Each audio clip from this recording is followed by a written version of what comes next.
우리 그동안 계속 성경에 나오는 인물들을 우리가 함께 보고 있죠. 오늘 벌써 13번째입니다. 우리 성경의 한 사람 한 사람 우리가 같이 보면서 사실 성경에 나오는 인물들이나 우리나 별반 다른 건 없습니다. 시대가 다르고 또 그 상황이 다를 뿐이죠. 그러나 우리가 다 똑같은 믿음 생활, 신앙 생활하는 그러한 사람들인데, 특별히 우리가 믿음의 사람들을 우리가 살펴보는 게 참 너무 귀해요. 그리고 우리 주변에도 보면, 야, 저분 참 믿음 좋다. 나도 좀 저렇게 신앙생활, 믿음 생활하고 좀 하나님의 축복을 받고 그러면 좋겠다. 이런 분들이 있죠. 없나요? 있죠. 저도 보면 참 존경하는 목사님들이 있습니다. 큰 교회, 작은 교회 그런 의미가 아니라 착 보면, 야, 참 어떻게 저렇게 목회할 수 있을까? 참 너무 귀하다. 이런 목사님들이 계시더라고요. 말씀도 그렇고 목회도 그렇고. 근데 또 보면 어떤 우리 성도님들 보면, 야, 참 나도 저렇게 좀 기도 좀 하면 좋겠던데, 목사인 저도, 야, 저렇게 좀 기도하면 얼마나 좋을까? 저렇게 좀 봉사하면 얼마나 좋을까? 저런 순수한 마음을 좀 갖고 신앙생활하면 얼마나 좋을까? 그런 분들이 계시거든요. 근데 성경에도 보면 그런 분들이 많이 나와요. 그래서 우리가 당연히 하나님을 말씀을 듣고 우리가 예수님이 하신 말씀을 듣는 거지만, 그 성경에 나오는 수많은 이 사람들, 그들을 보면서 정말 하나님이 역사하시는구나, 하나님이 이렇게 도우시는구나, 이런 것들을 우리가 꼭 깨닫는 그러한 시간들이 꼭 되실 수 있기를 바랍니다. 아멘. 오늘 많은 성경에 나오는 사람들 중에 오늘 열왕기하 5장에 나만 장군, 이방 왕이죠. 이방 아람 나라의 장군이죠. 그 나만 장군의 집에서 일하던, 오늘 성경에 보니까 어린 소녀라고 그랬는데, 그 어린 소녀에 대해서 함께 살펴보려고 합니다. 먼저 한번 이 그림을 한번 보여드릴게요. 그림 한번 보시면 혹시 아시는 분 계세요? 흑인 여성입니다. 흑인 여성인데, 이분의 이름이 뭐냐면 해리엇 터프만이라는, 지금 계신 분은 아니고요, 옛날 분인데, 근데 이분이 지난 2024년 미국의 한 주에서 이분한테 그 장군 계급을 준 겁니다. 근데 왜 줬냐? 이분이 미국의 남북 전쟁이 있죠. 그때 큰 공을 세웠는데, 지금 와서 한 160년 지났는데 지금 와서 이분의 공이 너무 크다 이래갖고 준장이라는 그런 서거를 준 겁니다. 그럼 이분이 도대체 뭐한 분이길래 이러냐? 흑인 여성이에요. 흑인 여성인데, 원래 이분이 흑인 노예의 딸입니다. 그리고 공부도 할 수 없죠. 당시 노예니까. 그래서 글을 읽을 수도 없고 쓸 수도 없는 그런 분이고, 키도 한 150 정도밖에 안 되는 아주 조그만 그런 여성분인데, 모습 자체가 벌써 흑인이신 분이세요. 근데 이분이 아주 남루한 옷을 입고, 또 형색도 그렇고, 또 결혼했는데 또 실패하고, 그래서 직장도 제대로 다닐 수도 없고 일도 할 수 없고 청소하고 이런 허드렛 일하고 이런 분이세요. 이런 분인데, 이분이 신기하게 꼭 봄이 되면 어디 갔다가 가을에 온다는 거예요. 그러면 또 다시 이 일 저 일 잡일들을 하고 이런 일을 하는 여인인데, 이 여인이 미국 역사 속에서 아주 존경받는 여인 중에 한 명이에요.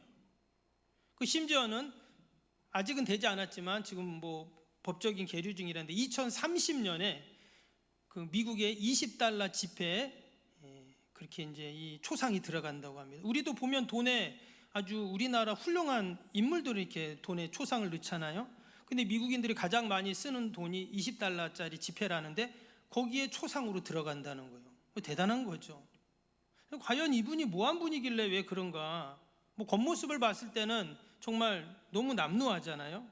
근데 이분이 그 남북 전쟁 있기 전에 지금부터 그러니까 1800년 그 중반 때입니다. 그때 당시에 이제 남북 전쟁에서 지하철도라는 언더그라운드 레일로드라는 비밀 운동단체가 있었답니다. 이제 거기에 이분이 참가했던 분인데, 무슨 일을 했냐면 반노예 인권운동 단체예요. 그래서 당시에 이분이 그 남부에 있는 노예, 그러니까 북부는 그 노예들이 자유로운데 남부는 아직 노예 제도가 있는 거죠. 그래서 남부에 있는 그 노예들 일하는 데 가가지고 같이 그들과 생활하고 일하면서 이 남부에 있는 노예들을 북쪽으로 이렇게 이제 보내는 거예요. 자기 모든 돈을 다 들이고 해서. 그래서 무려 이분이 한 10여 년 동안 300명을 노예들을 자유를 줬다는 거예요. 그때 당시에는 그게 알려지지 않았지만 나중에, 근데 이분이 독실한 기독교인이라는 거예요. 독실한 기독교인이고, 그래서 이분의 별명이 뭐냐, 흑인 노예를 탈출시킨 모세, 이런 별명이 붙은 거예요. 그러니까 자기 돈을 다 들여갖고 남들은 몰라요, 이분이 뭐 하는 분인지를. 그런데 이분을 통해서 수많은 당시의 노예들이 자유를 얻은 거예요. 자기의 목숨을 걸고. 만약에 그래서 나중에 이 여인이 현상금이 붙었답니다. 어마어마한 현상금이 붙었대요. 근데 자기 목숨을 걸고 이 일들을 한 겁니다. 나중에 남북전쟁 끝나고 나서는 이제 여성 참정권을 위한 여성운동 인권가로 오랫동안 또 활동했던 그런 여인이에요. 겉으로 봐도 그냥 평범한 흑인 노예 출신의 여인이에요. 근데 이 여인 한 사람이 수많은 노예들에게 자유를 주는 좀 이러한 일을 했다라는 겁니다. 오늘 이 이야기를 잠깐 나눈 이유는 뭐냐면, 오늘 본문에도 그런 여인이 한 명이 나옵니다. 오늘 2절 다시 한번 볼까요? 2절에 보니까, 전에 아람 사람이 떼를 지어 나가서 이스라엘 땅에서 어린 소녀 하나를 사로잡음에 그가 나만의 아내에게 수종 들더니. 이 어린 소녀가 이전 우리 개역 한글판 성경을 보면은요, 계집아이라고 되어 있어요. 어린 계집아이. 이 계집아이가 원래는 어느 나라 사람이냐, 이스라엘 사람이에요. 이스라엘 사람인데 지금 이 아람 나라가 이스라엘을 쳐들어가 가지고 완전히 사람들 초토화시키고 사람들 잡았는데 그 중에 한 명이었다, 이렇게 지금 나옵니다. 그리고는 이 나만 장군의 집에서 그냥 수종두는 계집아이가 된 겁니다. 그러니까 너무 보잘것없는 아이예요. 우리가 성경에 보면 대부분 이름이 나오잖아요. 근데 지금 이름이 없어요. 왜 그럴까요? 별 볼 일 없는 거예요. 이름이 없다는 말은 별 볼 일 없는 겁니다. 그냥 이방 나라에 잡혀와서 종로로 타는 그런 어린 소녀예요. 더 이상 설명이 없어요. 구체적으로 나오지도 않습니다. 당시 이스라엘과 아람은요, 당시 이스라엘이 이제 아람에 마치 속국이 되었어요. 당시 아람의 수도가 이제 다메섹인데, 우리 다메섹 하면 기억나죠? 바울이 다메섹으로 가다가 이제 예수님 만나서 회심했던 그런 기억나는 게 이제 다메섹인데, 그 다메섹이라는 나라 그 수도가 당시 고대 사회는 엄청난 교통의 요충지였고 북방의 강자들이 차지하는 그러한 이제 나라였어요. 근데 이 아람의 수도가 다메섹입니다. 그래서 이 고대 아람 나라는 상당히 큰 나라였고 이제 강한 나라였어요. 그런 나라가 지금 이스라엘 쳐들어가 가지고 다 잡아오고 이제 그런 거예요. 근데 그런 나라의 한 여자아이가, 계집종이 지금 자신의 주인이죠, 주인한테 그런 얘기를 하는 거예요. 병에 걸려 고통당하는 그에게 당신이 병이 나을 방법이 있다는 그 얘기를 지금 이제 하고 있는 겁니다. 오늘 밑에 7절 한번 볼까요? 7절에 이런 말씀이 있어요. 한번 보시면, 이스라엘 왕이 그 글을 읽고 자기 옷을 찢으며 이르되, 내가 사람을 죽이고 살리는 하나님이냐? 그가 어찌하여 사람을 내게로 보내 그의 나병을 고치려 하느냐? 너희는 깊이 생각하고 저 왕이 틈이 나서 나와 더불어 시비하려 함인 줄 알라 하니라. 이게 무슨 말이냐면, 지금 나아만이 이제 이스라엘에 가게 됩니다. 가게 되기 전에 이제 앞부분에 보면은 이제 왕이 편지를 써줘요. 누구에게? 이스라엘 왕에게. 우리나라 장군이 니네 나라 가니까 좀 잘해주고 병이 걸렸는데 좀 고쳐주는데 도와줘라, 이런 얘기를 하는, 그 얘기를 딱 듣고 이스라엘 왕이 당시 여호람이라는 왕인데 그 얘기를 듣고 뭐라고 하는 거예요? 야, 내가 사람을 살리고 죽이는 하나님이냐? 왜 나한테 이렇게 이야기를 하냐? 만약에 나병이 안 나면 어떻게, 그 핑계로 또 쳐들어올 거 아니야? 그러면서 지금 벌벌벌 떨고 있는 지금 그런 모습인 겁니다. 지금 당시 이스라엘은 참 너무나 약한 거예요. 지금 아람 나라가 쳐들어와서 막 다 빼앗아가고 사람들 다 종으로 잡아가고, 그래도 왕이 뭐 아무것도 할 수 없는 그런 상황입니다. 그런 상황에 이 여자아이, 이 어린아이, 이 계집 여족은 어때요? 절대 고난을 당하고 있는 거죠. 지금 다른 나라가 힘이 없어서, 왕도 힘이 없어서 이방 나라 와서 종살이하고 먼 이방 땅에서 얼마나 힘들겠어요. 뭐 말할 것도 없죠. 그런데 이런 계집 아이가 오늘 3절 한번 볼까요? 이런 말을 한 거예요. 그의 여주인에게 이르되 우리 주인이 사마리아에 계신 선지자 앞에 계셨으면 좋았겠나이다. 그가 그 나병을 고치리이다 하는지라. 이 여자아이가 그 나아만 장군의 부인이겠죠. 부인한테 그런 말을 하는 거예요. 우리나라에 가면 고칠 수 있는데, 이 말을 한 거예요. 뭐 이런 얘기 저런 얘기 하다 그랬겠죠. 왜냐, 우리나라에, 그러니까 북왕국 이스라엘의 수도가 사마리아잖아요. 그 사마리아에 선지자 앞에 서면 나을 수 있는데, 이 얘기를 딱 하는 거예요. 그래서 그 나아만 장군의 부인이 나아만에게 그 얘기를 한 겁니다. 여러분 생각해 보세요. 지금 이 계집 아이는 이방 나라에 잡혀서 종살이 하고 있다 그랬죠. 근데 어찌 보면 나아만은 자기 원수잖아요. 그런데 지금 병에 걸렸어요.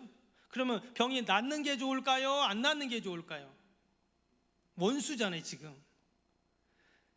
낫든 말든 뭐 그냥 가만 놔두면 되는 거예요. 도리어 나는 아무 힘도 없고 우리나라 왕도 힘이 없으니까 뭐 하나님이 그렇게 하시는가 보다 이렇게 생각할 수도 있어요. 그런데 희한한 건 뭐라고요?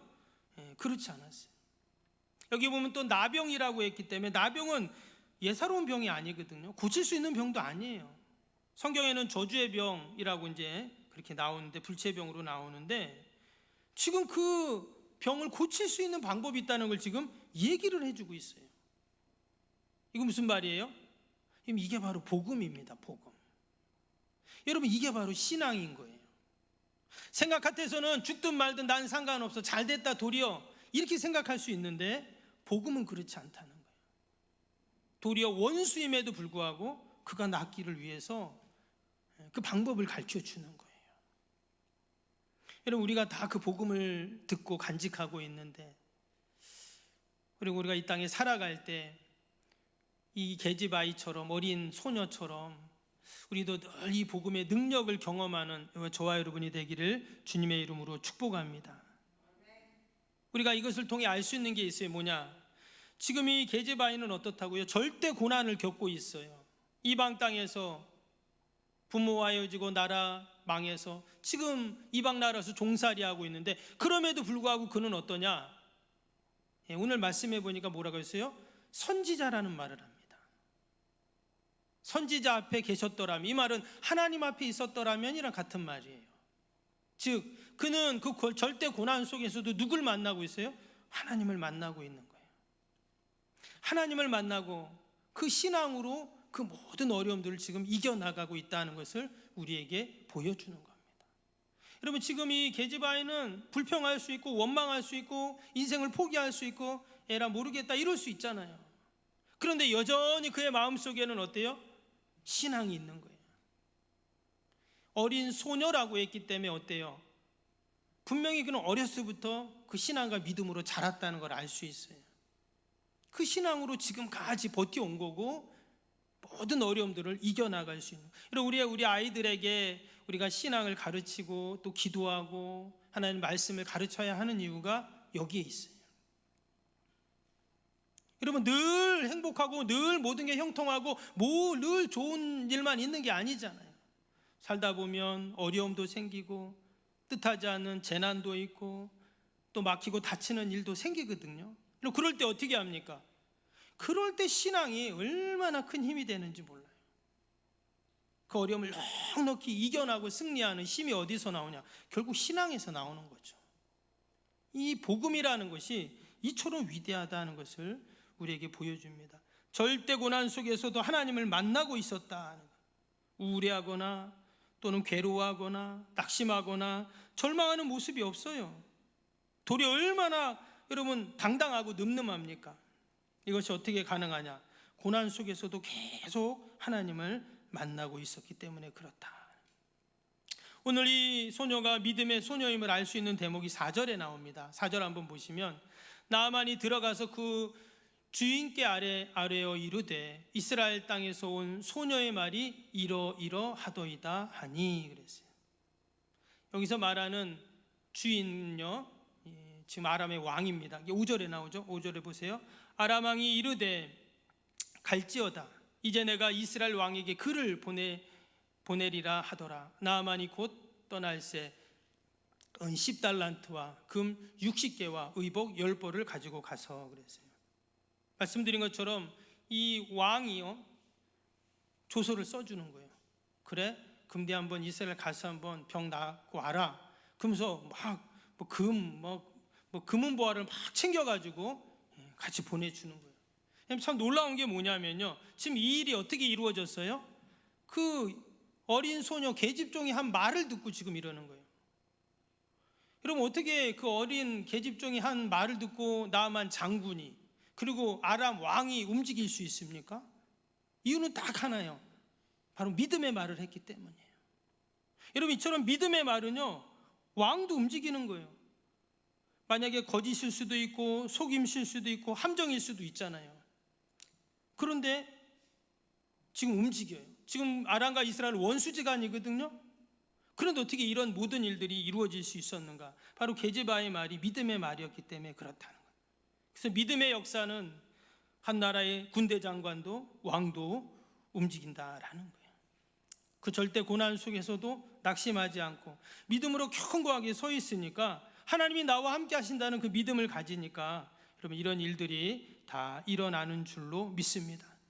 우리의 고난의 상황 속에서도 내가 벗어날 수 있는 방법은 오직 하나입니다. 뭐예요? 믿음이에요. 믿음으로 우리가 기도하고 또 말씀 붙잡고 나아갈 때 반드시 하나님이 역사하실 줄로 믿습니다.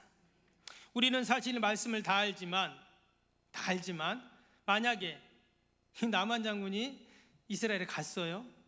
병을 못 고쳤어요. 그럼 어떻게 될까요? 그럼 이 계집 여종은 완전히 죽는 거죠. 어디서 거짓말을 하고 너 왕을 능멸해 하면서 능지처참 당하는 거잖아요. 그렇죠? 그러니까 이 계집 아이는 목숨을 걸고 한 거예요. 근데 믿음이 있으니까 하나도 두렵지 않아요. 여러분, 믿음이 있으면 안 두렵습니다. 아멘? 아멘을 안 하죠. 아멘? 혹시 내가 지금 뭔가 두렵다 그러면 내가 정말 이게 믿음으로 하고 있나 돌아보셔야 돼요. 이 계집종의 믿음은요, 13절에서 다시 한번 확인이 되는데요, 13절 한번 보시면 그의 종들이 나와서 말하여 이르되 내 아버지여 선지자가 당신에게 큰 일을 행하라 말하였다면 행하지 아니하였나이까? 하물며 당신에게 이르기를 씻어 깨끗하게 하라 함이니까 하니 그랬어요. 지금 이제 나아만이 이스라엘 갔죠. 그 누굴 만나요? 엘리사 선지자를 만납니다. 왜? 선지자 앞에 가라 그랬습니까? 근데 만났는데 이 엘리사 선지자가 얼마나 바쁜지 만나주지를 않아요. 그래도 나아만이 아합 나라의 군대 장관인데 문 밖에도 안 나오는 거예요. 그리고 뭐라고요? 저기 요단강 가서 7번 씻어라. 그럼 깨끗해. 그렇게 말을 했어요. 그래서 이 나아만관이 어때요? 그냥 화가 머리 끝까지 났죠. 야, 우리나라에 강이 없어서 내가 여기까지 와서 목욕하러 왔는 줄 알아? 그러면서 당장 가자 보따리 써서 그랬단 말이죠. 그때 지금 같이 갔던 종들이 한 말입니다. 종들이 더 큰 일을 하라고 해도 지금 할 판에 지금 빨리 가서 씻으세요 이렇게 말해요. 근데 여기 보니까 이렇게 말해요. 종들이 뭐라고요? 내 아버지요 이렇게 말을 해요. 아마 그 종들 중에 누가 있을까요? 그 여자아이가 있었겠죠. 왜냐? 지금 자기네 동네 가는데 누구보다 잘하는데 지금 이 여자아이를 안 데려가면 누굴 데려가겠어요? 그러니까 여기 지금 여자아이는 그 종들 사이에 같이 있었던 거예요. 그리고는 나아만이 화가 나고 집에 가려고 하니까 아니라고, 한번 가서 해보자고 옆에서 계속 권면했던 게 누구냐? 바로 그 여자아이였다라는 거예요. 결국 어떻게 됩니까? 14절 보세요. 나아만이 이에 내려가서 요단강에 가서 하나님의 사람의 말대로 요단강에 7번 몸을 잠그니 그의 살이 어린아이 살같이 회복되어 깨끗하게 되었더라. 아멘. 극적이죠.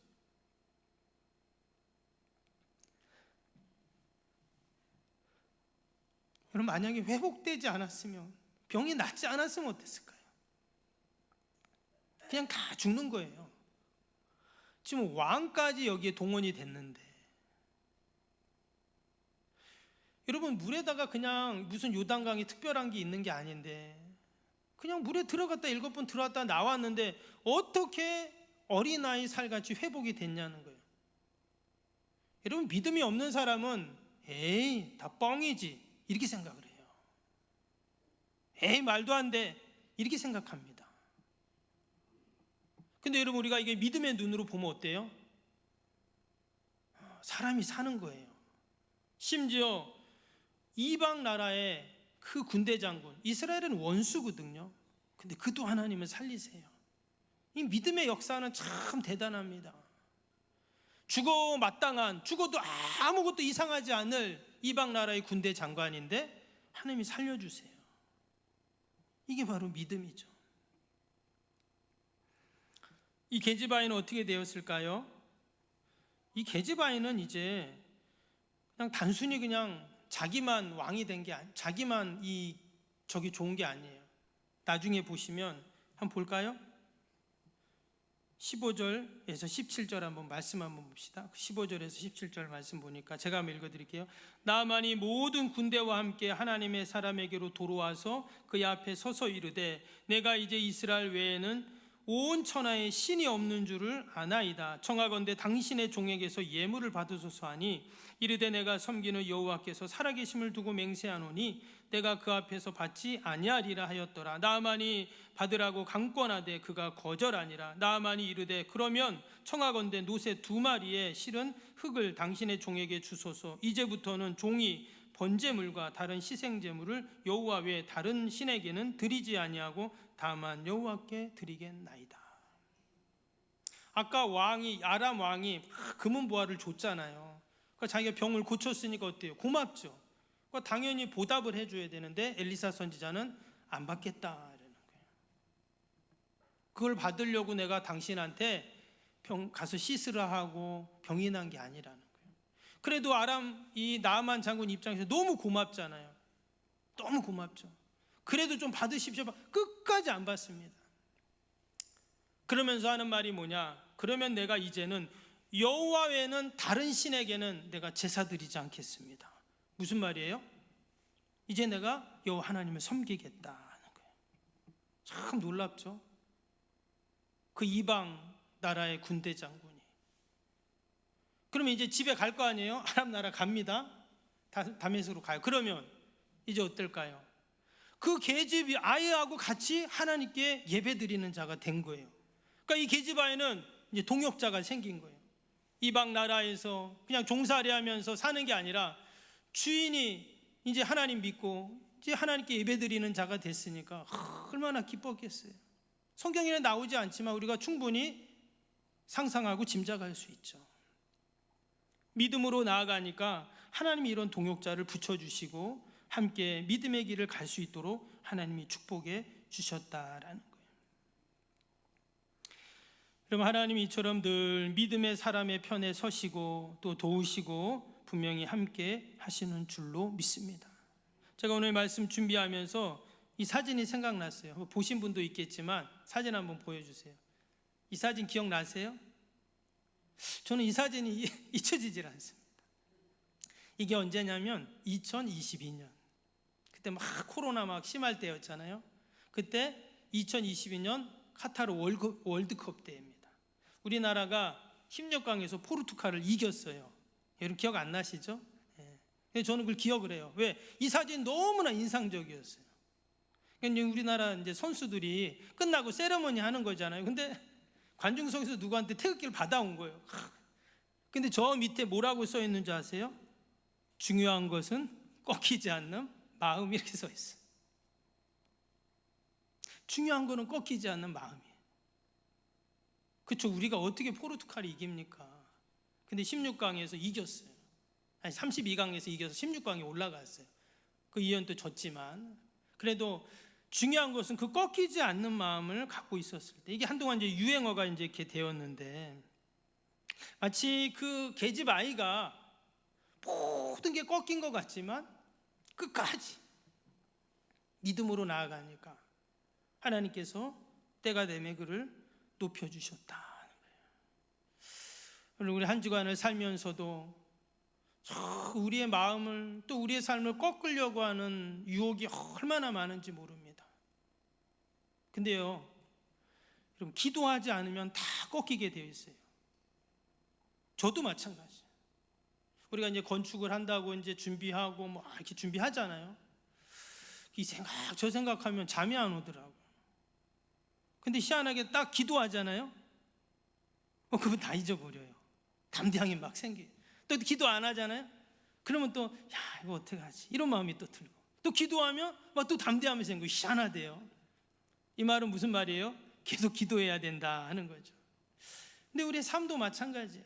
우리가 자녀들 생각할 때, 건강 생각할 때, 또 내가 계획하고 소망하는 일들 생각할 때 할 수 있을까? 이런 마음들이 들잖아요. 그런데 우리가 하나님 앞에 믿음으로 나아가면 하나님께서 반드시 때가 되매 이루시는 여러분 역사가 있을 줄로 믿습니다. 중요한 것은 꺾이지 않는 믿음입니다. 마음이 아니라 믿음. 우리가 그 믿음으로 또 한 주간도 승리하는 저와 여러분이 되시기를 주님의 이름으로 축복합니다. 우리